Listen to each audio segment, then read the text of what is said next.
اس مبارک مجلس میں جمع کیا ہے، اس مبارک رات میں جس طرح اللہ نے ہمیں جمع کیا ہے، اور جن اہم باتوں کے ساتھ اللہ نے ہمیں جمع کیا ہے، اسی طرح ہمیں جنت الفردوس میں جمع کرے، آمین یا رب العالمین۔ میں اللہ کی بارگاہ میں دعا کرتا ہوں کہ اللہ تعالیٰ جس طرح ہمیں اس مبارک مہینے کو حاصل کرنے کی توفیق بخشی، اسی طرح اس مہینے میں خوب اللہ کو راضی کرنے کے لیے محنتیں اور مشقتیں اور دقتیں اٹھانے کی اللہ سبحانہ وتعالی ہمیں توفیق بخشی۔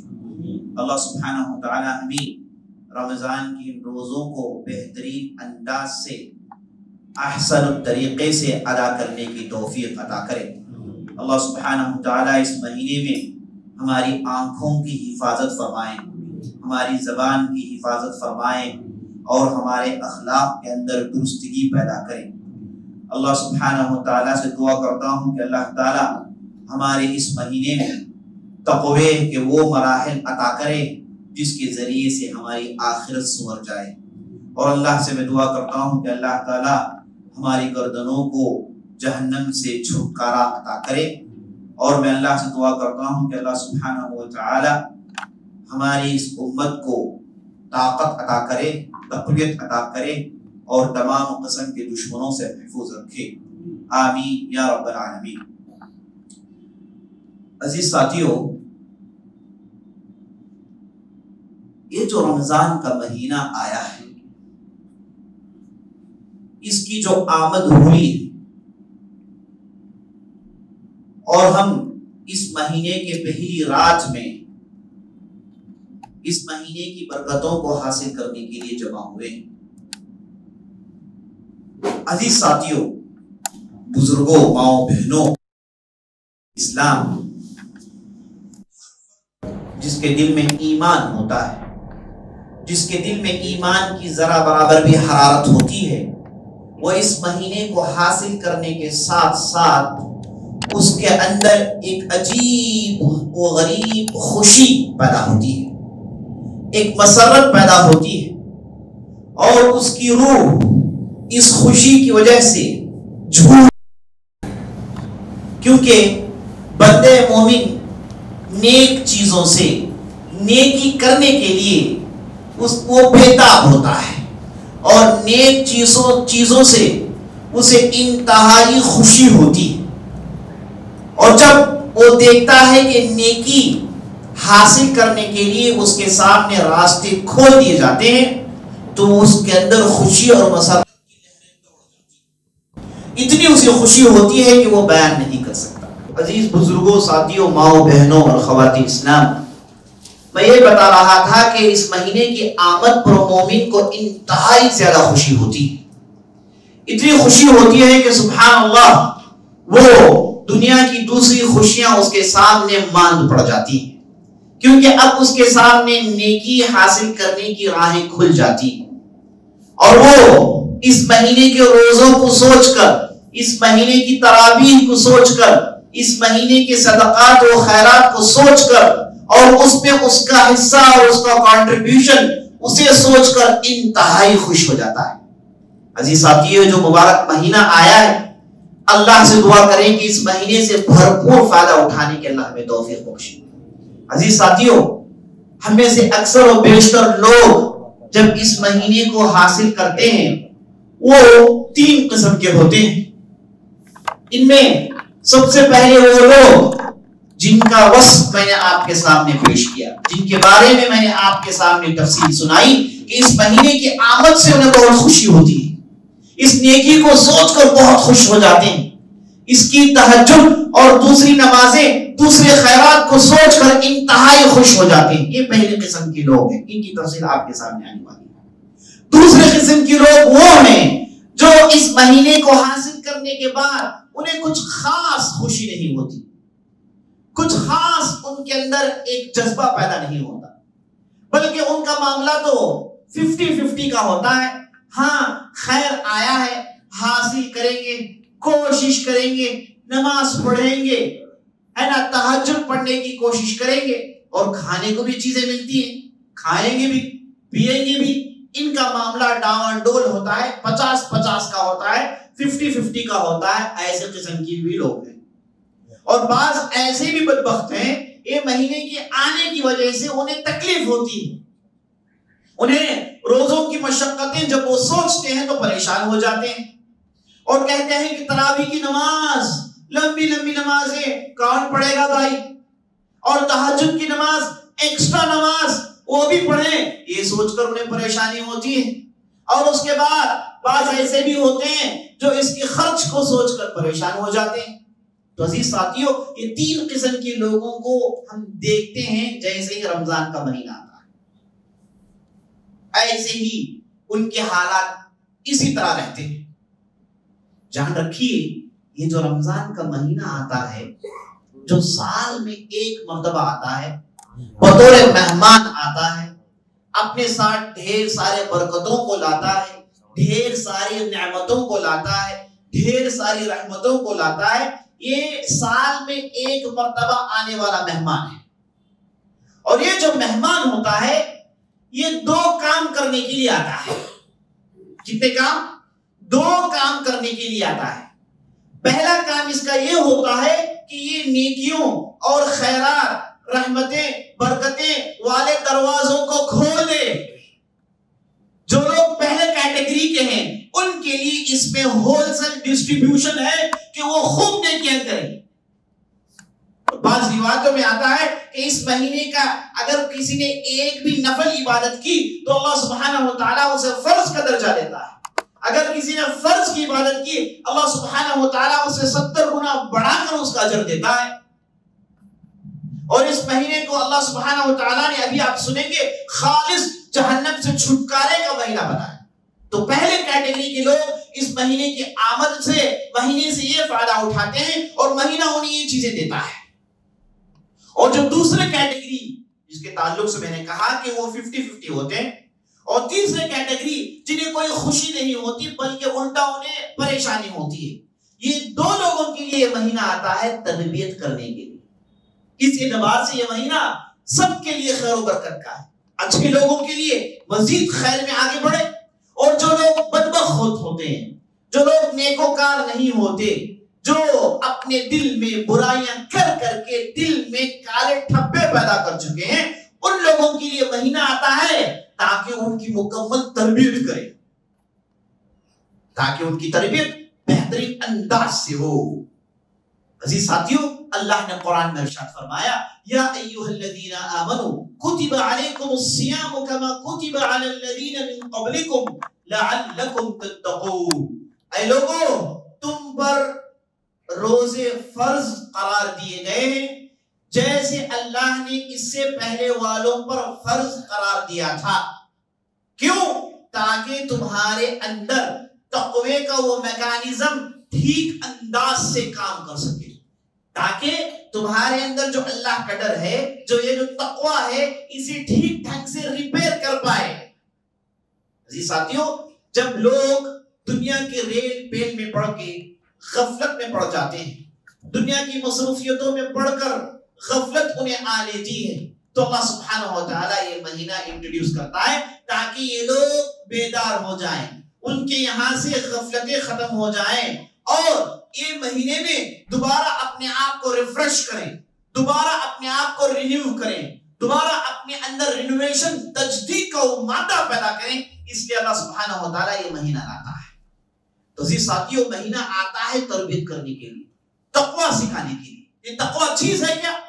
یہ تقوی عزیز ساتھیوں، یہ جو ہمارے دل میں اللہ کا ڈر ہوتا ہے، جب آدمی کوئی برائی کی طرف آگے بڑھتا ہے تو دل کے گہرائی سے ایک آواز آتی ہے کہ بھائی تو کر کیا رہا ہے، کس طرف آگے بڑھ رہا ہے، اور تو کیا دیکھ رہا ہے، اور تو کیا سن رہا ہے، اور کس طرف آگے بڑھ رہا ہے. یہ جو دل کی گہرائی سے آواز آتی ہے، یہی ایک تقوی کی جھلک ہے، یہی ایک تقوی کی جھلک ہے. یاد رکھ لیں، تقوی کا ادنا سا مادہ، کم از کم بہت ہی ذرا برابر ایک چٹکی آپ دیکھیں گے کہ مسلمان کے دل میں ہوتا ہے. اب اس چٹکی کو، اس چنگاری کو آگ میں تبدیل کرنا ہے، یہ آواز کو عملی جامہ پہنانا ہے. اب یہ مہینہ آتا ہے، آپ کو اس تقوی کی مکمل ٹریننگ دیتا ہے، آپ کو بتاتا ہے کہ دیکھو بھائی، اب اس مہینے میں آپ کو روزے رکھنے کی ٹریننگ دی جائے گی۔ روزے میں آپ کرتے کیا ہیں؟ روزوں میں ہم کرتے یہ ہیں کہ جن چیزوں کو اللہ نے حلال بنایا ہے ان چیزوں کو چھوڑتے ہیں۔ کھانا پینا حلال ہے لیکن روزے کے دوران ہم انہیں چھوڑتے ہیں۔ یہ چھوڑنے کا سکت اندر پیدا ہوتا ہے، یہ چھوڑنے کا ملکہ اندر ڈیولپ ہوتا ہے، اور ایک مہینے کے اندر یہ آدمی اس حد تک اس کی تربیت ہو جاتی ہے کہ یہ حلال چیز چھوڑ سکتا ہے، حلال چیز اللہ کے لیے چھوڑ سکتا ہے۔ تو جیسے رمضان گزر جاتا ہے، اللہ سبحانہ و تعالی اس بندے سے کہتا ہے کہ بھائی جب تیری مکمل ٹریننگ ہو گئی، حلال چھوڑ کر تو نے اپنے آپ کو تیار کر لیا، تو اب آگے بڑھ، اب تجھے چھوڑنے کی چیزیں مختصر ہیں، چند چیزیں حرام چیزیں ہیں جنہیں تمہیں چھوڑنا ہے۔ تو دیکھیے اس اعتبار سے تقوی کی ٹریننگ ہوتی ہے اس مبارک مہینے میں۔ تو جو لوگ جن کے دل میں ایمان مکمل نہیں ہوتا، تو ان لوگوں کو اس مہینے میں ایمان کی مکمل کی طرف، ایمان کی تکمیل کی طرف آگے بڑھنا چاہیے۔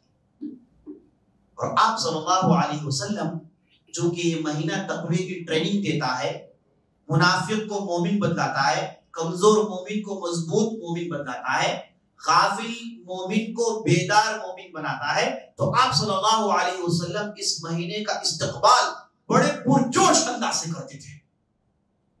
آپ صلی اللہ علیہ وسلم جب بھی رمضان کا مہینہ قریب آتا تو لوگوں کے درمیان بڑی خوشی سے کھڑے ہو جاتے اور بڑے جوش سے کھڑے ہو جاتے اور کہتے یا ایھا الناس اتاکم شہر رمضان شہر مبارک، اے لوگوں غور سے سنو، رمضان کا مہینہ آ رہا ہے، بلکہ آ گیا ہے، یہ مبارک مہینہ ہے، یہ مبارک مہینہ ہے، برکتوں والا مہینہ ہے۔ کیا مطلب برکتوں والا؟ برکت کا معنی کیا ہے؟ برکت کا معنی یہ ہے کہ آپ اس میں خیر کریں گے، لیکن اللہ سبحانہ و تعالی چھوٹے سے وقفے میں، چھوٹی سی مدت میں اتنا اجر دے دے گا کہ آپ لمبی لمبی عبادت کرنے کے باوجود اتنا اجر حاصل نہیں کر سکتے۔ اسے کہتے ہیں برکت۔ کم کام کریں گے لیکن ریوارڈ بہترین ملے گا، یہ معنی ہے برکت کا۔ تو اللہ سبحانہ و تعالیٰ نے اس مہینے کو مبارک مہینہ بنایا، برکتوں والا مہینہ بنایا ہے۔ اس کے بعد نبی صلی اللہ علیہ وسلم کہتے تھے فرض اللہ علیکم صیامہ، اے لوگوں غور سے سن لو، اللہ نے اس مہینے کے روزے تم پر فرض قرار دیے ہیں، اس مہینے کے روزے تم پر فرض قرار دیے ہیں۔ عزیز ساتھیو، روزہ ایک ایسی عبادت ہے، روزہ ایک ایسی عبادت ہے، اس کے اندر ایسی خوبی ہے جو دوسری عبادتوں میں نہیں ہے۔ آپ نماز پڑھتے ہیں تو لوگ آپ کو دیکھ کر پہچان لیں گے کہ آپ نماز پڑھ رہے ہیں، ہے یا نہیں؟ اگر آپ حج کر رہے ہیں لوگ آپ کو دیکھ کر پہچان لیں گے کہ آپ احرام میں ہیں، مکے میں ہیں، مینا میں ہیں، مزدلفہ میں، عرفات میں ہیں۔ آپ کی حرکتوں کو، آپ کے اعمال کو دیکھ کر پہچان لیں گے کہ آپ حج کر رہے ہیں۔ اگر آپ زکوٰۃ دے رہے ہیں تو آپ کے دینے کو، لینے والے کو دیکھ کر پہچان لیں گے کہ بھائی یہ کچھ دے رہے ہیں اور لینے والا کچھ لے رہا ہے، وہ ضرور زکوٰۃ یا پھر صدقہ ہوگا۔ تو اسلام کے جو 5 ارکان ہیں اس میں آپ غور کریں گے تو یہ نماز ہو گیا، حج ہو گیا، زکوٰۃ ہو گیا، یہ سب آدمی دیکھ کر پہچان لے سکتا ہے۔ اس میں صرف روزہ ایک انوکھا معاملہ ہے، روزہ ایک انوکھی عبادت ہے عزیز ساتھیوں، کہ جسے دیکھ کر پہچان نہیں جاتی۔ آدمی اسے دیکھ کر یہ نہیں کہہ سکتے کہ بھائی یہ آدمی روزے دار ہے، یہ آدمی بھوکا ہے، یہ آدمی نے صبح سے پانی نہیں پیا ہے، یہ آدمی نے صبح سے روزہ نہیں رکھا ہے، اس کا جسم مشقتوں کو جھیل رہا ہے، اس کا جسم اندر سے کمزور ہو گیا ہے، یہ بے صبرا ہو گیا ہے، لیکن یہ کھائے گا نہیں، پیے گا نہیں، یہ اپنے حلال خواہشات کو پوری نہیں کرے گا، ایسے ہی اپنے آپ کو روکے رکھے گا، اپنے آپ کو دبوچ کر رکھے گا یہاں تک کہ مغرب کا وقت نہیں آ جاتا۔ تو دیکھ کر اس عبادت کو نہیں پہچانا جا سکتا عزیز دوستو، اس لیے اللہ سبحانہ و تعالیٰ نے اس عبادت کو اپنے یہاں بہت ہی عزیز اور بہت ہی عزت والا بنا دیا ہے، کیونکہ اس کے اندر اخلاص کا مادہ بہت زیادہ پایا جاتا ہے۔ ایک آدمی دکھاوے کے لیے نماز پڑھ سکتا ہے، جیسے کہ بہت سارے لوگ جن کے پاس نماز پڑھنا، عبادت کرنا، ان کے پاس ایک کسٹم ہے، حج کرتے ہیں تو حج ظاہری طور پر ہو سکتا ہے کسی دکھانے کے لیے کریں، یا پھر اپنے نام کے ساتھ الحج جوڑ لیں، اور اس لیے کہ لوگ انہیں حاجی پکاریں اس لیے بھی لوگ حج کر سکتے ہیں، اور زکوٰۃ آدمی دیتا ہے اس لیے کہ لوگ اسے کہیں کہ سخی داتا ہے، بہت دیتا ہے، بہت بڑے مالدار جی بہت دیتے ہو، ہے نا، اس کے لیے نام کے لیے یہ کام ہو سکتے ہیں، لیکن روزہ ایسے نہیں ہو سکتا۔ روزہ ایسے بالکل ممکن نہیں کہ بھائی دکھانے کے لیے روزہ رکھتا آدمی، ایسا ہو نہیں سکتا۔ اس لیے روزے کے اندر اخلاص اور للہ خلوص نیت کوٹ کوٹ کر اللہ نے بھر دیا ہے۔ اور روزے کے اندر آدمی جو صبر کرتا ہے، آدمی جو اپنے آپ کو کنٹرول کرتا ہے، اپنے آپ کو جو جھیلتا ہے، یہ اللہ سبحانہ و تعالیٰ بہت پسند کرتا ہے کہ یہ آدمی چاہے تو کھا سکتا ہے، چاہے تو پی سکتا ہے، لیکن نہیں، یہ نہیں کر رہا ہے، یہ اپنے آپ کو کنٹرول میں رکھا ہوا ہے، یہ اپنے آپ کے جو بھی پریشانیاں آتی ہیں اسے جھیل رہا ہے۔ اللہ سبحانہ و تعالیٰ کو یہ چیز بہت پسند ہے۔ اسی لیے حدیث میں نبی صلی اللہ علیہ وسلم نے صاف کہا، الصوم لی وانا اجزی بہ، يدعو طعامه وشرابه وشهوته لأجلی۔ بنو آدم کی اولاد کی عبادتیں جتنی بھی ہیں سب کے اجر مقرر ہیں۔ وہ نماز پڑھتا ہے تو نماز کے لیے اتنے اجر مقرر ہیں، ملائکہ اس کے صحیفے میں لکھ دیتے ہیں۔ حج کرتا ہے، حج کے ثوابات مقرر ہیں، ان ثوابات کو لکھ دیا جاتا ہے۔ زکوٰۃ دیتا ہے تو 1 کے بدلے 10 لکھ دیا جاتا ہے۔ الحسنۃ بعشر امثالها والى 700 ضعف واضعافا كثيرة۔ نبی صلی اللہ علیہ وسلم کہتے ہیں کہ یہ اجر مقرر ہے، اللہ چاہے تو 1 کو 70 دیں، 70 کو 700 میں تبدیل کریں، 700 کو انگنت چیز میں تبدیل کریں، یہ اللہ کے لیے ممکن ہے، اللہ چاہے تو کرتا ہے۔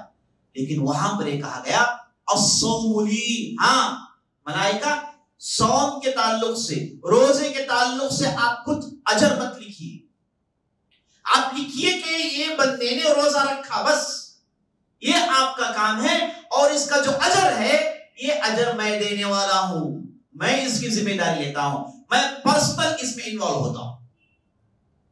جیسے کوئی بستی کا بادشاہ ہے، اس کے پاس لوگ کام کرتے ہیں، سب کو ان کی اجرت دیتا ہے، سب کو ان کے چارجز، ان کے جو ہے پیسے جو ہے دینا ہے، فیس دیتا ہے، لیکن ایک کے تعلق سے کہتا ہے کہ بھائی اسے الگ کرو، یہ صاحب کو ہم کچھ اسپیشل دینے والے ہیں۔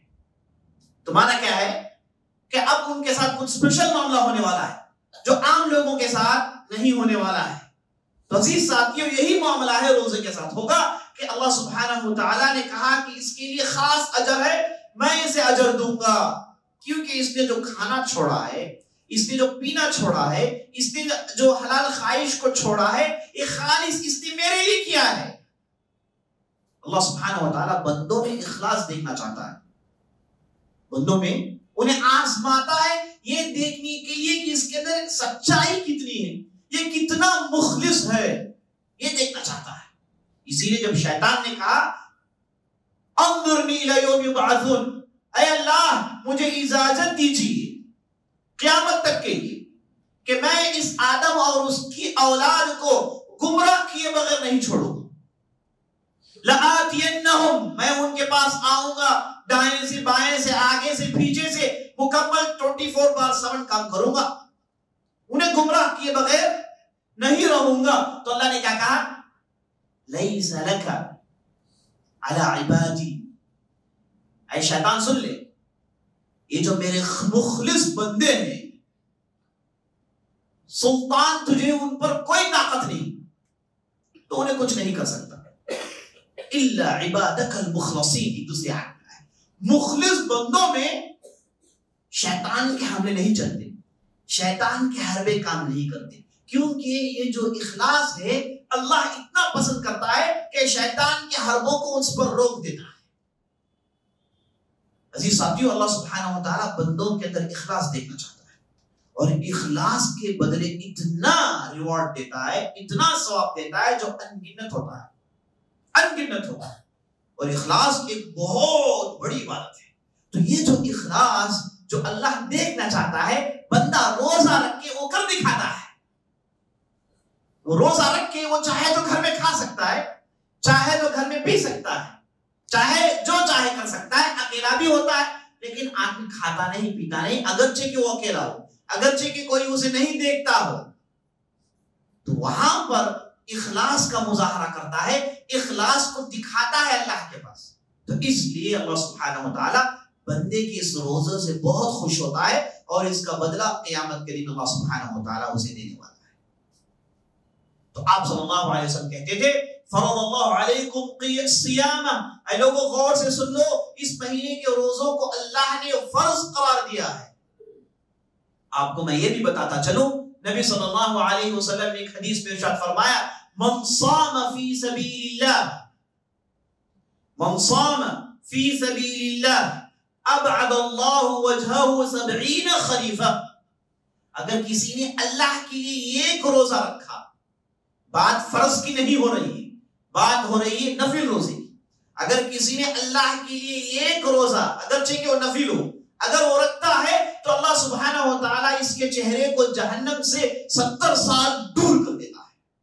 70 سال دور کر دیتا ہے. اللہ کے نظر میں روزہ اتنا محبوب ہے، اتنا پسندیدہ ہے، یہ صرف نفل میں. تو آپ خیال کریں کہ جب بندے مومن فرض روزہ رکھتا ہے تو اللہ سبحانہ و تعالیٰ اس کے روزے کو کس حد تک پسند کرتا ہے، کس حد تک پسند کرتا ہے. تو نبی صلی اللہ علیہ وسلم کہتے ہیں فرض اللہ علیکم صیامہ، اس مہینے کے روزے اللہ نے تم پر فرض قرار دیے. اور اس کے بعد کیا؟ دیکھیے اللہ سبحانہ و تعالیٰ اس مہینے کا کیسے استقبال کرتا ہے. ہم بھی اس مہینے کا استقبال کرتے ہیں. کیسے کرتے ہیں کہ بھائی اس مہینے میں جو اخراجات ہیں اس کے لیے کیا انتظام ہے، اس مہینے میں کپڑے کہاں لیں، کیا شاپنگ کریں، کیسے قسم کی کپڑے آئیں، اور کیسے کیسے کھانے پکائیں، کیا چیزوں کو آرڈر کریں. یہ ہمارا استقبال ہے نا. دیکھیے اللہ سبحانہ و تعالیٰ اس مہینے کا استقبال کیسے کرتا ہے. نبی صلی اللہ علیہ وسلم ارشاد فرماتے ہیں فیہ تفتح ابواب السماء، ایک روایت میں ہے الجنہ. یہ مہینے کے استقبال میں یعنی اگر کوئی مہمان آتا ہے تو لوگ اس کا استقبال کرتے ہیں، اسے ریسیو کرتے ہیں، ہے نا، وارم ویلکم کرتے ہیں. تو اللہ سبحانہ و تعالیٰ دیکھیے اس مہینے کا کیسے وارم ویلکم کرتا ہے.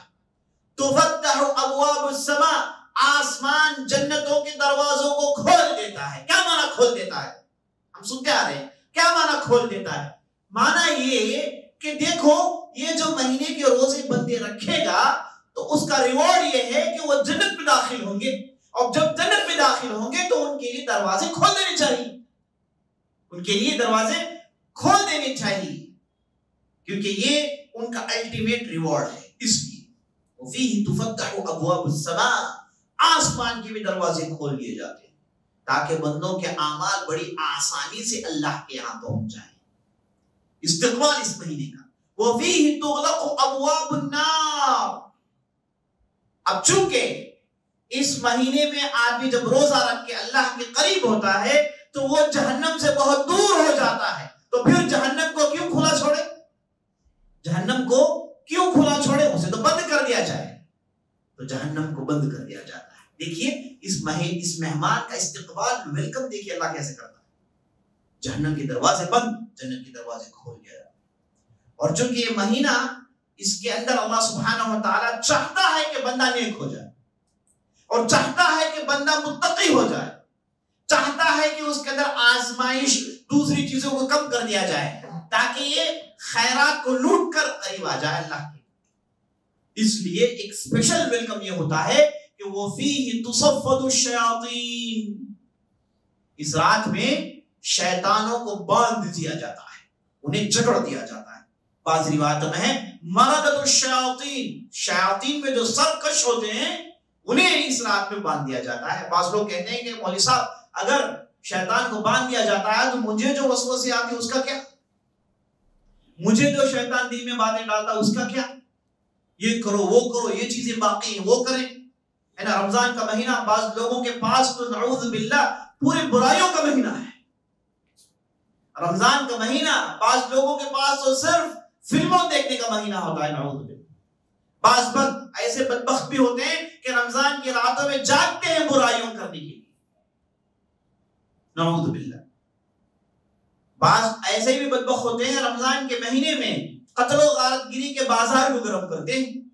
رمضان کے مہینے میں نکڑوں میں کوچوں میں کھڑ کر مختلف فتنے برپا کرنا یہ بعض لوگوں کا شیوا ہوتا ہے۔ جب 4 لوگ جمع ہوتے ہیں تو جھگڑا تو شروع ہوتا ہے۔ اب یہ جھگڑے کہاں ختم ہوتے ہیں؟ رمضان کی رات میں قتل و غارت گیری عام ہوتا ہے، اور رمضان کی رات میں نعوذ باللہ مساجد کھول دیے جاتے ہیں تو وہاں پر برے لوگ جمع ہوتے ہیں اور مختلف قسم کی برے کام مسجدوں میں کرتے ہیں بغیر کسی شرم و حیا کے۔ یہ بھی چیزیں دیکھنے کو ملتی ہیں۔ تو بعض لوگ کہتے ہیں کہ یہ سب کچھ رمضان کے مہینے میں بھی ہوتا ہے، تو پھر شیطان کو باندھنے کا معنی کیا؟ عزیز ساتھیو، جب اچھی طریقے سے سمجھ لیجئے، شیاطین کو باندھنے کا معنی یہ ہے کہ یہ جو سرکش شیاطین ہوتے ہیں، بڑے بڑے شیاطین ہوتے ہیں، انہیں باندھ دیا جاتا ہے۔ لیکن یہ جو شیطان ہمارے ساتھ رہتا ہے، جو وسوسے ڈالتا ہے، جو ہمارے ساتھ پیدا ہوا ہمارے ساتھ مرے گا۔ ہر انسان کے ساتھ ایک شیطان ہوتا ہے۔ بعض لوگ کہتے ہیں کہ میں بہت بڑا شیطان ہوں، میرے ساتھ ایک شیطان ہے نا، وہ آپ بڑے شیطان اس لیے کیونکہ آپ کے ساتھ ایک شیطان ہے۔ تو ہر انسان کے ساتھ ایک شیطان ہوتا ہے جو اسے وسوسے ڈالتے رہتا ہے، اور ہر انسان کے ساتھ 4 سے زیادہ فرشتے ہوتے ہیں، یاد رکھ لیجیے۔ 2 تو ہیں سیدھے اور دائیں خاندان میں جو آپ کی نیکیاں لکھتے رہتے ہیں، اس کے علاوہ آگے سے حفاظت کرنے والے، پیچھے سے حفاظت کرنے والے، جب آپ سوتے ہیں حفاظت کرنے والے، جب آپ جاگ کر چلتے ہیں حفاظت کرنے والے۔ فرشتوں کا ایک پورا غول آپ کے لیے کام کرتا ہے۔ کیا آپ محسوس نہیں کرتے کہ آپ جسٹ بچ گئے؟ ہوا نہیں ہوا؟ کتنی مرتبہ زندگی کئی مرتبہ ہوا ہے نا۔ آپ جہاں بیٹھے تھے آپ اٹھے تو اوپر سے کوئی چیز گری، اگر آپ بیٹھے ہوتے تو ختم ہو جاتے۔ کون بچاتا ہے؟ کتنے ایسے واقعات ہوتے ہیں۔ آپ گاڑی چلاتے ہیں تو آپ کے ساتھ ہر لمحہ یہ ہوتا ہے کہ آپ ذرا بھی پھسل جائیں تو آپ کا معاملہ ختم۔ کون کرتے ہیں حفاظت؟ یحفظونہ من امر اللہ۔ اللہ کہتا ہے قرآن کے اندر کہ ملائکہ کی خاص ٹولی ہوتی ہے جو تمہاری حفاظت کرتی رہتی ہے، اور جب وقت مقرر آتا ہے تو وہ حفاظت کرنا چھوڑ دیتے ہیں اور اللہ اپنے پاس بنا لیتا ہے۔ تو جہاں ایک شیطان ہے وہاں 4 سے زیادہ اچھے ملک آپ کی حفاظت کے لیے اللہ نے متعین کیے ہیں۔ اللہ اکبر۔ تو یہ جو ہمارے ساتھ جو شیطان ہوتا ہے، یہ شیطان تو رہے گا، یہ شیطان تو بالکل بچے کی طرح ہے۔ آپ نے اس کی کیا تربیت کی وہ آپ کو دے گا۔ آپ نے اسے غیر رمضان میں خوب برائی کر کے اس کی تربیت کی ہے تو رمضان میں بھی وہی مانگے گا وہ۔ آپ نے غیر رمضان میں اسے بے نمازی بنا کر رکھا تھا تو رمضان میں تھوڑی نماز پڑھے گا وہ۔ آپ نے غیر رمضان میں کبھی قرآن چھوا تک نہیں تو رمضان میں یہ کیسے آپ کو قرآن چھونے چھوڑ دے گا؟ تو آپ جیسی تربیت کرتے ہیں ویسی اس کی تربیت ہوتی ہے۔ تو یہ تو آپ کے ساتھ رہتا ہے۔ آپ نے غیر رمضان میں اسے جس انداز سے تیار کیا رمضان کے مہینے میں وہ آپ کو پے بیک کرے گا۔ ہاں یہ ہوتے ہیں جو لوگوں کو بھڑکاتے ہیں، ورنہ اللہ سبحانہ وتعالیٰ نے مومنین کے آسانی کے لیے سرکش شیاطین کو تو بند کر دیا ہے۔ اور آپ یہ اچھی طریقے سے محسوس کر سکتے ہیں کہ رمضان کے مہینے میں آدمی خیر کرنے کے لیے آگے بڑھتا ہے۔ ہاں یہ الگ بات ہے کہ بعض لوگ دوسروں کو دیکھ کر خیر کی طرف آگے بڑھتے ہیں۔ یہ بہت بڑی ٹولی ہے لوگوں کے درمیان جو دوسروں کو دیکھ کر رنگ لاتے ہیں۔ کسی اچھے آدمی کو دیکھے تو چاہا کہ اچھائی کرے، اچھی بات ہے، لیکن بعض اللہ کے بندے ہوتے ہیں جنہیں اللہ کی خاص مدد آتی ہے، جو شیاطین کے شکنجوں سے باہر نکل جاتے ہیں، اور یہ چند ہوتے ہیں انہیں دیکھ کر دوسرے نیک بن جاتے ہیں۔ یہ جو چند ہوتے ہیں انہیں محسوس ہوتا ہے کہ واقعی شیطان کی طاقت اس مہینے میں توڑ دی گئی۔ شیطان کی طاقت اس مہینے میں کمزور اسے کر دیا گیا ہے، یہ محسوس کرتے ہیں۔ عام طور پر لوگ دوسروں کو دیکھ کر بدلتے ہیں لیکن اس چیز کو محسوس نہیں کرتے، لیکن جو لوگ واقعی ان معاملات کو سمجھتے ہیں اور جانتے ہیں انہیں معلوم ہے کہ اللہ سبحانہ و تعالیٰ واقعی اس مہینے میں شیطان سرکش شیاطین کے سروں کو کچل دیتا ہے اور انہیں باندھ دیتا ہے۔ وَفِيهِ تُصَفَّدُ الشَّيَاطِينُ وَفِيهِ لَيْلَةٌ خَيْرٌ مِّنْ أَلْفِ شَهْرٍ۔ نبی صلی اللہ علیہ وسلم کہتے ہیں کہ اس مہینے کا استقبال دیکھیے، اللہ نے جنت کے دروازوں کو کھول کر کیا، جہنم کے دروازوں کو بند کر کے، شیاطین کو بند کر کے اللہ سبحانہ و تعالیٰ اس مہینے کا استقبال کرتا ہے، اور ساتھ ساتھ ایک بہت بڑے بونانزا، بہت بڑے ریوارڈ کا اعلان کرتا ہے نا۔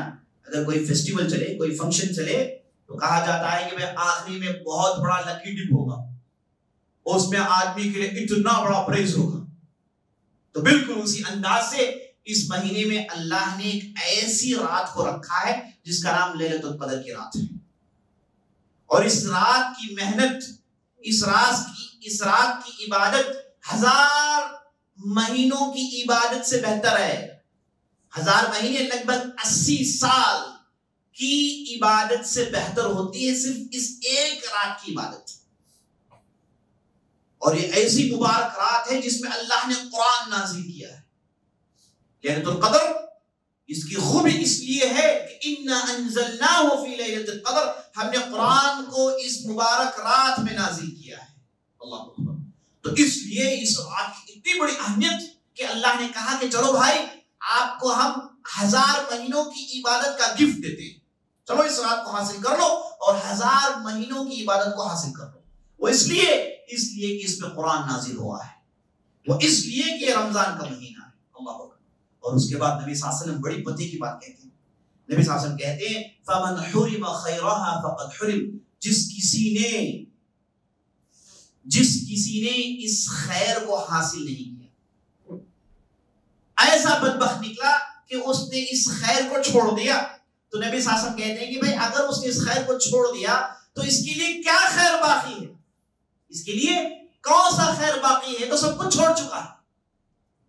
عزیز ساتھیوں، نبی صلی اللہ علیہ وسلم اس انداز سے لوگوں کے درمیان خوشی کا اعلان کرتے ہیں کہ بھائی یہ مہینہ آ رہا ہے، اس میں آپ کو یہ دیا جائے گا۔ نبی صلی اللہ علیہ وسلم کی دوسری حدیث سن لیجیے، بہت ہی اہم ہے۔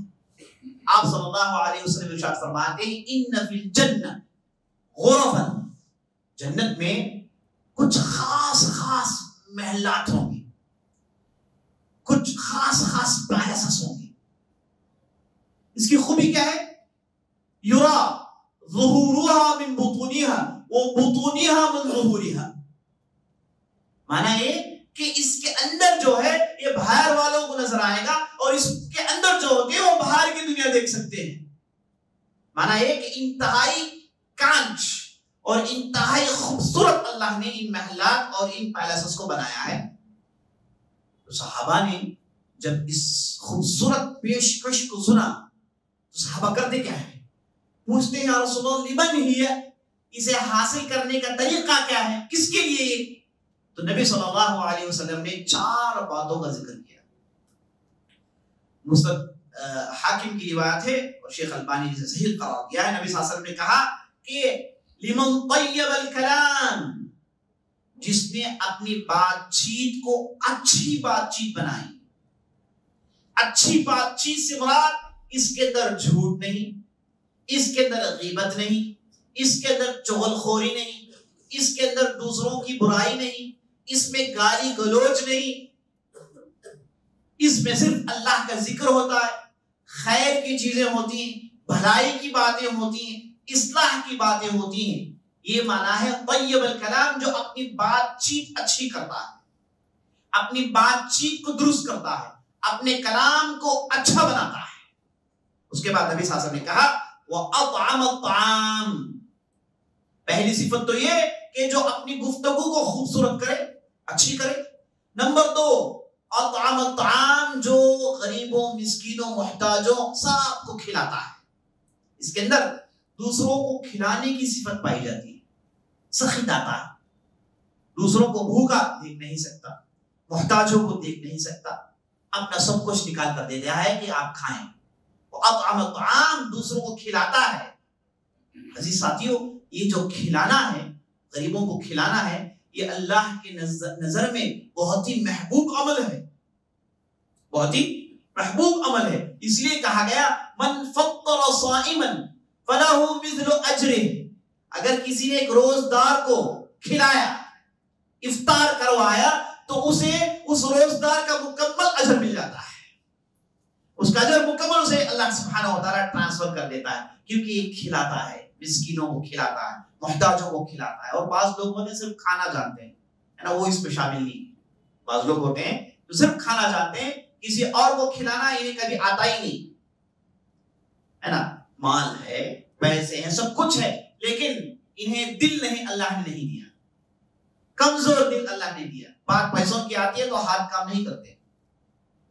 بات پیسوں کی آتی ہے, کھلانے کی ہوتی ہے تو اپنے پیکٹس نہیں کھلتے.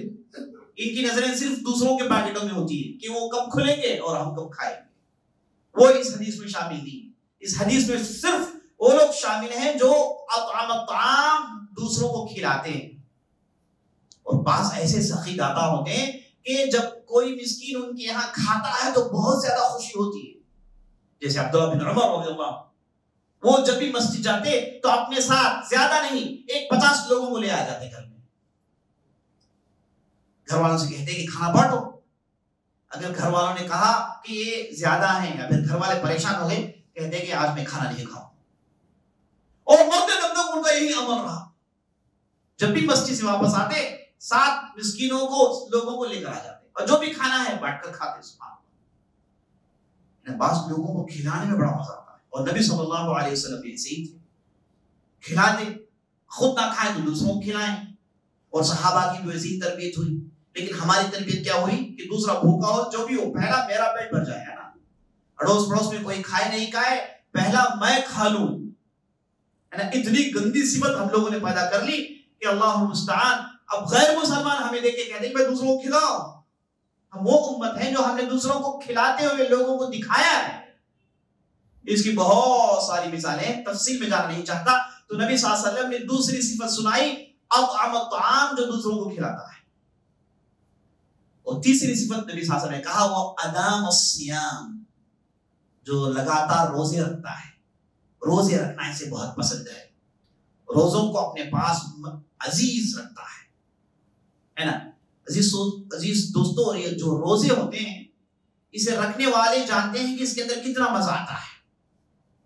اسی لیے ایک صحابی آئے, غالباً عبداللہ بن عمر ہی تھے. انہوں نے آ کر کہا کہ یا رسول اللہ میں روزے رکھنا چاہتا ہوں. تو نبی صلی اللہ علیہ وسلم نے کہا کہ مہینے کے تم 3 روزے رکھ لو, جسے ایام البیض کہتے ہیں, 13 14 15 14 15 16 کے رکھ لو, یہ تمہارے لیے کافی ہے. تو صحابی نے کہا کہ یا رسول اللہ نہیں, میں اس سے زیادہ رکھ سکتا ہوں. تو نبی صلی اللہ علیہ وسلم نے کہا کہ ہفتے کے 2 روزے رکھ لو, پیر اور جمعرات کے, یہ تمہارے لیے کافی ہیں. تو صحابی نے کہا کہ نہیں یا رسول اللہ اور میں رکھ سکتا ہوں. تو نبی صلی اللہ علیہ وسلم نے کہا کہ تم نفل روزے رکھ سکتے ہو, اور سب سے بہتر روزہ داؤد علیہ السلام کا روزہ ہے. کس کا؟ داؤد علیہ السلام کا. 1 دن روزہ اور 1 دن افطار.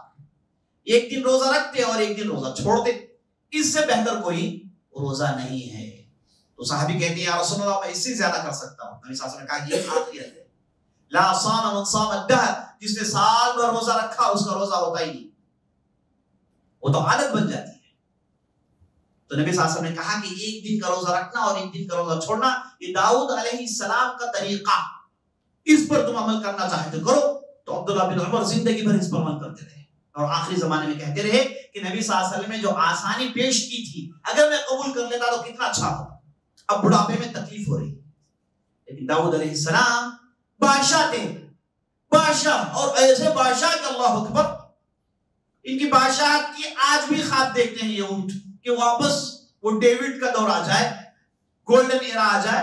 اتنا بڑا بادشاہ. طریقہ یہ ہے کہ 1 دن روزہ اور 1 دن افطار. اللہ اکبر. کیونکہ جو لوگ روزہ رکھتے ہیں انہیں معلوم ہے کہ اس کے اندر اتنے خیرات ہیں, آپ مانگی مل جاتا ہے. روزے دار ہیں, آپ کو صرف مانگنا ہے بس, آپ مانگی آپ کو مل جائے گا, جو بھی آپ مانگی مل جائے گا. اور اللہ سبحانہ و تعالیٰ سچے دل سے مانگنے والوں کو رد نہیں کرتا, سچے دل سے مانگنے والوں کو کبھی بھی رد نہیں کرتا. عمر بن خطاب رضی اللہ عنہ نے اللہ سے دعا کی کہ اللہ مجھے شہیدی مرتبہ عطا کر. ساتھ جو صحابہ نے کہا کہ عمر آپ کیا پوچھ رہے ہیں بھائی، ہمارے تو بس کیا کہاں کی پہنچ گئے، سب کو فتح کر لیا، اب دشمن کا کیا تصور، ساری دنیا کو ہم نے فتح کر لیا ہے، کون آپ کو قتل کرنے کے لیے آئے گا؟ آپ تو لڑائی میں جاتے نہیں ہیں، آپ تو خلیفہ ہیں. اب تو ہمارے پاس مجاہدین کی بہت بڑی تعداد ہے جو ہمارے حدود میں سال بھر اللہ کے راہ میں جہاد لڑتے رہتے ہیں. کوئی کافر کی کیا مجال کہ آپ کی طرف نظر اٹھائیں اور آپ کہتے ہیں کہ شہیدی مرتبہ آپ کو ملے. لیکن عزیز ساتھیوں، تاریخ نے دیکھا کہ اللہ نے عمر بن خطاب کی دعا کیسے قبول کی. باقاعدہ غلام کو لایا گیا، وہ عمر بن خطاب کو امامت کے دوران حملہ کرتا ہے اور وہ شہید ہوتے ہیں. یہ سچی دعا ایسے ہی پوری ہوتی ہے، اور جو روزے دار ہوتا ہے اس کی دعا اللہ سبحانہ و تعالیٰ رد نہیں کرتا، کیونکہ اس نے تو پورا ہوم ورک کر لیا ہے. اب تو اسے ریوارڈ چاہیے، اسے تو ثابت کر رہا ہے اللہ میں تیرے لیے سب کچھ چھوڑ سکتا ہوں. اسی لیے نبی صلی اللہ علیہ وسلم نے کہا للصائم فرحتان، فرحۃ عند فطر وفرحۃ عند لقاء ربہ. یہ جو روزدار ہوتا ہے اس کے لیے دو خوشیاں ہوتی ہیں. ایک خوشی جب وہ روزہ کھولتا ہے، اور ایک خوشی جب وہ روزے کا اجر لینے کے لیے قیامت کے دن اللہ کے پاس کھڑا ہو جاتا ہے، اور دونوں موقع پر اللہ اسے خوش کرا دیتا ہے. اس لیے روزدار کی دعا رد نہیں ہوتی. اللہ اکبر. تو تیسری صفت نبی صلی اللہ علیہ وسلم نے کہا کہ ادام الصیام، وہ آدمی جو روزے رکھتا ہے. اور چوتھی صفت نبی صلی اللہ علیہ وسلم نے کہا وصلی باللیل والناس نیام، یہ راتوں میں اٹھ کر نماز پڑھتا ہے. راتوں میں نماز پڑھنا، تاریکیوں میں نماز پڑھنا، سب سو رہے ہیں اور آپ کھڑے ہو کے نماز پڑھتے ہیں، تو اخلاص کا مظاہرہ ہے. آپ نے ثابت کر دیا کہ اللہ میں نے تیرے لیے کیا ہے.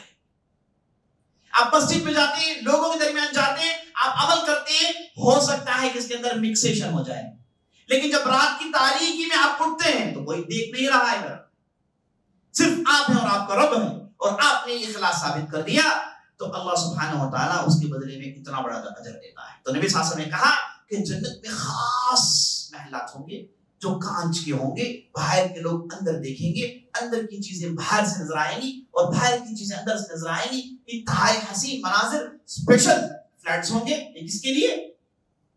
یہ چار کام کرنے والوں کے لیے. عزیز ساتھیوں، یہ چاروں کام آپ رمضان کے مہینے میں کر سکتے ہیں. یہ چاروں کام آپ رمضان کے مہینے میں اس پر عمل کر دکھا سکتے ہیں. آپ اپنی زبان کو درست کر لیں، اور یہ پہلے ہی کہہ دیا گیا من لم يدع قول الزور والعمل به فليس لله حاجة في ان يدع طعامه وشرابه. جس نے بری بات نہیں چھوڑی، جھوٹ نہیں چھوڑا، باطل نہیں چھوڑا، اس کا روزہ رکھنا بیکار ہے. اس کا روزہ رکھنا بیکار ہے. آدمی روزہ رکھتا ہے اچھائی کی طرف آگے بڑھنے کے لیے، خیر کی طرف آگے بڑھنے کے لیے. اس نے روزہ رکھا لیکن اپنی زبان کو کنٹرول نہیں کیا اور برائی پر عمل کرنا نہیں چھوڑا، تو اللہ کہتا ہے کہ اس کا روزہ رکھنا بیکار ہے. تو زبان کی درستگی، اور اس کے بعد مسکینوں، محتاجوں، غریبوں کو کھلانا. نمبر 3 روزے رکھنا، اور نمبر 4 رات میں نماز پڑھنا. یہ چاروں کام عزیز ساتھیوں، رمضان کا مہینہ آپ کے لیے بہترین موقع ہے کہ آپ اللہ سبحانہ و تعالیٰ کے یہاں یہ بہترین اجر حاصل کریں. ابو الدرداء کا ایک قول میں سنا کر اپنی بات ختم کرتا ہوں. ابو الدرداء رضی اللہ عنہ فرماتے ہیں لوگوں صلو فی ظلمت اللیل لظلمت القبور. کہتے ہیں کہ لوگوں یہ زندگی کو غنیمت جانو اور نماز پڑھ لو، رات کی تاریکیوں میں نماز پڑھ لو. فجر کی نماز کی پابند بن جاؤ، عشاء کی نماز کے پابند بن جاؤ، رات کی تاریکیوں میں نماز پڑھ لو، عادی ہو جاؤ. کس لیے؟ اس لیے کہ آپ کو قبر کی تاریکی سے بچاؤ ہو جائے، قبر کی تاریکی سے چھٹکارا مل جائے. کیونکہ قبر اندھیرا ہوگا، قبر میں کوئی لائٹ نہیں ہوگا. آپ جانتے ہیں ہم کرتے کیا ہیں؟ میت کو لے کر جاتے ہیں، یہ جو صاحب کمرے میں اے سی کی کمرے میں سوتے رہے ہے نا، قالین، بہترین بستر، بہترین لباس اور بہترین کھانے کھا کر آدمی بستر میں سوتا ہے. اسی صاحب کو جب وہ وفات پا جاتے ہیں تو رکھتے کہاں ہیں؟ سیدھے مٹی میں، اور صرف ایک کفن لپٹ دیا جاتا ہے اور اس کے بعد سیدھے مٹی میں رکھ دیتے ہیں بس. اب اس کی حفاظت کے لیے کوئی انتظام نہیں ہے. اگر آپ کریں گے تو لوگ آپ کو بیوقوف کہیں گے، کرنا بھی نہیں چاہیے. ضروری یہی طریقہ ہے، کرنا چاہیے. کرنا کیا ہے؟ سیدھے اس آدمی کو مٹی میں رکھ دے، جسم کے کپڑوں کو نکال کر کفن باندھ دیا جاتا ہے اور سیدھے مٹی میں رکھ دیا جاتا ہے اور اوپر سے مٹی کو ڈال دیا جاتا ہے. اب یہاں پر روشنی کا تصور کہاں ہے عزیز ساتھیوں؟ کہاں ہے روشنی کا تصور؟ اگر آپ تاریکیوں میں نماز پڑھیں گے، اس قبر میں آپ کے لیے نور ہوگا. بشر المشائین فی الظلم، نبی صلی اللہ علیہ وسلم کہتے ہیں کہ اے لوگوں، تمہارے لیے خوشخبری ہے، جو رات کی تاریکیوں میں چل کر مسجد کو پہنچتے ہیں، بالنور التام، مکمل روشنی کی گارنٹی ہے تمہارے لیے. مکمل روشنی کی گارنٹی دی جاتی ہے. جیسے تم نے اللہ کے لیے تاریکیوں میں، اندھیریوں میں چل کر آپ نے مسجد کو پہنچا نماز پڑھنے کے لیے، اس کا بدلہ یہ ہے کہ قبر میں آپ کے لیے روشنی ہوگی. ابو الدرداء وہ یہی کہتے ہیں کہ آپ قبر کی تاریکی کو سوچیں، قبر کی اندھیریوں کو سوچیں، اور اس اندھیری میں روشنی چاہتے ہیں تو اندھیریوں میں نماز پڑھ لیا کریں. اللہ اکبر، کیا بہترین بات بتائی. اس کے بعد کہتے ہیں وَصُومُوا يَوْمًا شَدِيدًا لِحَرِّ يَوْمِ الشَّدِيدِ. جب آدمی روزہ رکھتا ہے دن کے موقع پر تو شدت کی گرمی ہوتی ہے، حلق سوکھ جاتا ہے، حلق پانی چاہتا ہے، پیٹ خالی ہو جاتا ہے، منہ سے بدبو نکل آتی ہے نا، انتہائی شدت محسوس کرنا ہے. تو ابو الدرداء کہتے ہیں کہ اسے جھیل لو، اس لیے جھیل لو کہ قیامت کے دن اس سے زیادہ پیاس ہوگی، اس سے زیادہ تم محتاج ہوگے. وہاں پر اللہ کے علاوہ کوئی پانی نہیں دے سکتا تمہیں، اور 50,000 سال کھڑنا ہے. کوئی چھوٹی سی مدت نہیں، 50,000 سال کی مدت کے لیے کھڑے ہونا ہے، حساب کتاب کا انتظار کرنا ہے، اور اس کے بعد اللہ سبحانہ و تعالیٰ تشریف لائیں گے اور ہر فرد سے ملاقات ہوگی، ہر فرد سے گفتگو ہوگی. کہتے ہیں کہ اس دنیا میں اس پیاس کو جھیل لو تاکہ آپ اس دن کے پیاس سے بچ جاؤ. جب بھی آپ کو پیاس لگے، ہمیں تھوڑی دیر کے لیے سوچ لینا چاہیے کہ صبر کر لوں گا تو قیامت کے پیاس سے بچ جاؤں گا. کیا ہم قیامت کے پیاس سے بچنا نہیں چاہتے؟ ضرور بچنا چاہتے ہیں. اس کے بعد کہتے ہیں کہ لوگوں تصدقوا صدقۃ لحر یوم القیامہ، اے لوگوں صدقہ کر لو، یہ صدقہ تمہیں قیامت کے دن بچائے گا، یہ صدقہ قیامت کے دن تمہاری حفاظت کرے گا. واتقوا النار ولو بشق تمر، اے لوگوں کھجور کا ایک ٹکڑا دے کر جہنم میں سے چھٹکارا حاصل کرو. تو ابو الدرداء نے بہترین بات بتائی. عزیز ساتھیوں، روزہ اور صدقہ ایک دوسرے کے لیے ہیں، یہ گاڑی کے دو پہیے ہیں. اسی لیے ہم دیکھتے ہیں کہ کفارات میں قتل کا کفارہ ہو، روزے کا کفارہ ہو، یا پھر قسم توڑنے کا کفارہ ہو، یا پھر زہار کا کفارہ ہو، تو اللہ نے ہر جگہ، اگر آپ کھلا نہیں سکتے تو روزہ رکھ لو، کھلا نہیں سکتے تو روزہ رکھ لو، کھلا نہیں سکتے تو روزہ رکھ لو. کھلانا اور روزہ رکھنا اسے ہمیشہ جوڑا گیا ہے. اسی لیے جب رمضان پہلی مرتبہ فرض ہوا تو پہلا روزہ رکھنا آپشنل تھا، یا پھر آپ صدقہ کریں یا پھر آپ روزہ رکھیں. شروع میں یہ تھا، بعد میں اللہ نے روزوں کو فرض قرار دیا اور جو نہیں رکھ سکتے ان کے لیے فدیہ مقرر کر دیا گیا. عزیز ساتھیوں، رمضان کا یہ مہینہ جو انتہائی برکتوں کو لے کر آیا ہے، اس موقع پر ہم اور آپ کو چاہیے کہ خوش ہو جائیں اور نبی صلی اللہ علیہ وسلم کی بدعا سے بچ جائیں. آپ صلی اللہ علیہ وسلم نے باقاعدہ بدعا دی ہے. آپ صلی اللہ علیہ وسلم سے ثابت ہے کہ ایک مرتبہ آپ صلی اللہ علیہ وسلم منبر پر جب چڑھ رہے تھے تو آمین کہا، 3 مرتبہ آمین کہا. تو صحابہ نے پوچھا یا رسول اللہ، یہ آپ آمین 3 مرتبہ کیوں کہتے ہیں؟ تو نبی صلی اللہ علیہ وسلم نے کہا کہ پہلی مرتبہ یہ کہا گیا کہ جس نے والدین کو حاصل کیا اور ان کی خدمت نہیں کی تو اسے اللہ جہنم میں ڈالے. دعا کرنے والے جبرائیل تھے تو میں نے آمین کہا. دوسری مرتبہ جبرائیل نے کہا کہ جس کسی نے رمضان کا مہینہ حاصل کیا اور اپنے گناہوں کی تلافی نہیں کی تو اللہ اسے جہنم میں ڈالے، میں نے آمین کہا. تیسری مرتبہ جبرائیل نے کہا کہ تمہارا نام لیا جائے اور لوگوں نے صلی اللہ علیہ وسلم نے نہیں کہا تو اللہ انہیں جہنم میں ڈالے، میں نے آمین کہا. عزیز ساتھیوں، نبی صلی اللہ علیہ وسلم نے جبرائیل کی بددعا پر آمین کہا ہے کہ رمضان کا مہینہ ملے اور آپ ٹھسے مس نہیں ہوئے، آپ کے اندر کوئی تبدیلی نہیں آئی، آپ نے توبہ استغفار نہیں کیا، اپنی غلطیوں کی تلافی نہیں کی تو اس سے بڑا بدبخت کون ہو سکتا ہے؟ رمضان کا مہینہ بار بار کہا گیا کہ للہ عتقاء من النار، اس دن اس مہینے میں اللہ سبحانہ و تعالی ہر روز لوگوں کو جہنم سے چھٹکارا دلاتا ہے، جہنم سے انہیں چھٹکارا دیا جاتا ہے، مقرر کر دیا جاتا ہے کہ آدمی جنت میں جائے گا، جہنم میں نہیں جائے گا۔ اتنا سب کچھ ہونے کے باوجود اگر کسی نے اپنی زندگی میں تبدیلی نہیں لائی تو یاد رکھ لی اس سے بڑا بدبخت کوئی نہیں ہو سکتا۔ تو عزیز ساتھیوں، میں اختتام میں یہ کہنا چاہوں گا کہ سب سے پہلے ہم اللہ سبحانہ و تعالیٰ کی بارگاہ میں شکریہ بجا لائیں کہ اللہ نے ہمیں دوبارہ اس مہینے کو عطا کیا، اور اللہ سے دعا کریں کہ اللہ سبحانہ و تعالیٰ ہمیں اس مہینے میں زندہ رکھے تاکہ ہم بھرپور عبادت کریں۔ اور رمضان آتا ہے ایک سال بھر کی گناہوں کو معاف کرنے کے لیے۔ اگر آپ نے اس مہینے کو حاصل کیا تو گزشتہ رمضان سے لے کر اب تک درمیان میں جو بھی غلطیاں ہوئی، چھوٹے چھوٹے گناہ ہوئے، اللہ سبحانہ و تعالیٰ رمضان کے ذریعے سے معاف کروا دیتا ہے، اور بڑے گناہ توبہ کرنے پر معاف ہو جاتے ہیں۔ عزیز ساتھیوں، اگر اب بھی تبدیلی نہیں آئی تو کب تبدیلی آئے گی؟ ابھی چینجز نہیں آئے تو کب چینجز آئیں گے؟ تو یہ رمضان کا مہینہ اس تبدیلی کا انتظار کر رہا ہے، تو ہم اور آپ کو چاہیے کہ رمضان کے اس مہینے میں اپنے اندر تبدیلی لا کر اللہ کی قربت حاصل کریں۔ یہ چند باتیں تھی جو میں بطور تمہید رمضان کے اس مہینے کی آپ کے سامنے میں نے پیش کی، اور اللہ سے دعا کرتا ہوں کہ اللہ سبحانہ و تعالیٰ ہماری بات میں برکت ڈالے۔ اور جہاں تک رمضان کی جو اصل موضوعات جو آپ نے اعلانات میں پڑھ لیے ہیں، اسلام کے معاینات شیدائی، اس پر ہم انشاءاللہ کل کی مجلس سے گفتگو کریں گے، اور کل کی مجلس میں ایک بہت ہی اہم شخصیت کو ہم آپ کے سامنے لانے والے ہیں، اور جن کا ذکر قرآن میں ہے، اور بہت ہی زبردست آدمی گزرے ہیں، اور جن کی زندگی جاننا ہم اور آپ کے لیے بہت ضروری ہے۔ رمضان کے مہینے میں ان واقعات کو ہم آپ کے سامنے اس لیے لاتے ہیں کہ ہم ہمارے دل و دماغ میں اسلام اور ایمان کی محبت ڈالیں، اور تقوی کی زندگی اختیار کرنے کے لیے راستے آسان ہو جائیں، اور دیکھیں کہ ان بزرگوں نے اللہ کی نعمتوں کا کیسے بدلہ دیا، کیسے زندگی گزاری۔ یہی مقصد ہے، ان شخصیات کو ہم دیکھیں گے اور ان کی زندگی سے ہمارے لیے کیا نصیحتیں ہیں وہ ہم حاصل کرنے کی کوشش کریں گے۔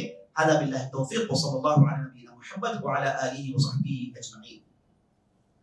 کوئی موضوع کے متعلق سوال ہے تو کر سکتے ہیں انشاءاللہ۔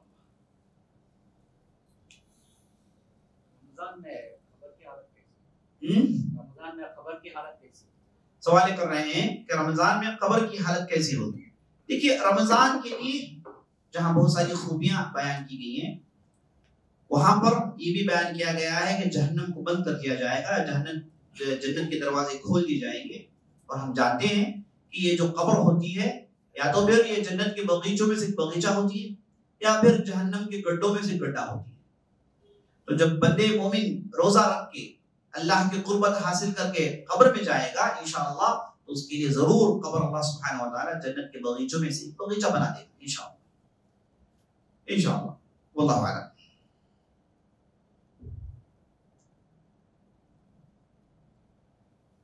ٹھیک، سبحانک اللہم وبحمدک، اشہد ان لا الہ الا انت، استغفرک۔